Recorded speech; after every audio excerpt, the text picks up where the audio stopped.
And you guys have old videotapes of probably you and your dad, and I've seen the Hickson tapes of these fights when guys would just come in and you would have to kind of fight them, right? It was listen, to the outside eye, untrained eye, it was very like, oh my gosh, cockfighting, whatever, human cockfighting. But no, listen, this is science. You know, the Gracie challenge matches were all science. It was, yo, you master your craft, I master mine. Let's see what happens when we put these two together. When you tap out or knock out, we stop the fight. Other than that, there are no rules. And really, those Gracie challenge matches that are all over YouTube were the precursor to the UFC, right? It was an idea of let's put different martial artists against each other, see what works and what doesn't. And it was, obviously my father was involved in the creation of the UFC, and people look at it, man, it was just a big infomercial for Gracie Jiu-Jitsu. As if that was a bad thing. No, it's exactly what it was. Let's not hide from the reality. All we wanted to do was show all the martial arts, savate, kickboxing, boxing, judo, sumo, wrestling, shoot fighting, jiu-jitsu. Put those guys to fight against each other in an 8-man single elimination tournament, UFC 1, 1993, Denver, Colorado, and say, yo, let's see what happens. And then hoist, now what wasn't rigged were the actual fights. They went in there and actually fought with no time limit and no rules.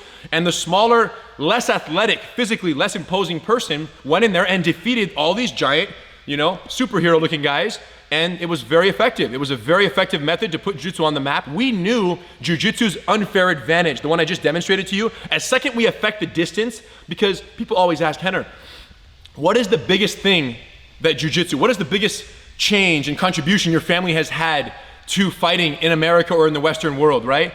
And if I had to nail one thing down, I'd say this: the Gracie family has changed the distance at which a fight is fought.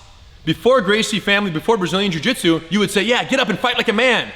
No one's saying that to GSP or Habib or Conor. When the fight goes down and they're in the tangle of the fight now and the chokes are real, and Nate Diaz, these guys are doing their thing, no one is saying, get up and fight like a man. Unless they're very uneducated and totally drunk and like totally couch potato, big beard, huge belly UFC fan, those guys might say, get up and punch them. They're new to the game, right? But everyone else goes, oh, it's about to get interesting between these two grapplers. So Gracie family has changed the distance at which a fight is fought. Now, that's not to say there weren't other grappling arts before this, right? There's judo, there's wrestling, there's many others.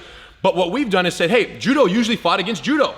Wrestling would wrestle against wrestling. Those were sports. What jiu-jitsu did is says, wait a minute, let's take this skill set of grappling and submissions and distance management and technique and energy efficiency, and let's apply it in a no-rules setting against other martial arts in a real fight, so that we can really, as much as we can, replicate what a street fight would look like, and then give viewers the chance to choose for themselves what works and what doesn't.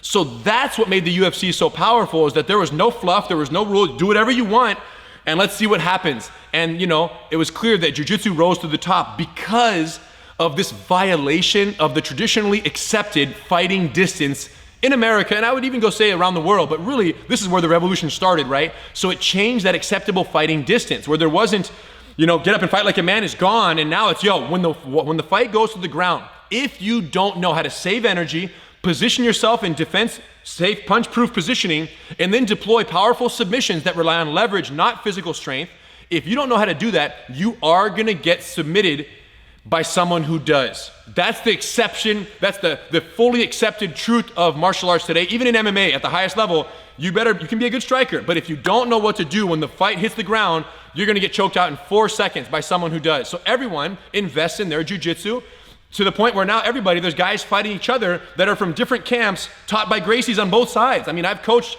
students of ours against my brother coaching another student on the other side of the same octagon, because we're their jiu-jitsu coaches for 2 separate fighters in the same weight class. So that's how intermingled jiu-jitsu is now with, highest level of combat effectiveness. And it's beautiful because every weekend is an infomercial for jiu-jitsu. So people can go, man, that's so awesome. He just choked him. This weekend, there was a beautiful arm triangle in the UFC there, beautiful arm triangle from the bottom of half guard. And if you're a spectator, you're not saying, man, that was such a wimpy fighting style. You're saying, oh my gosh, how do I learn that?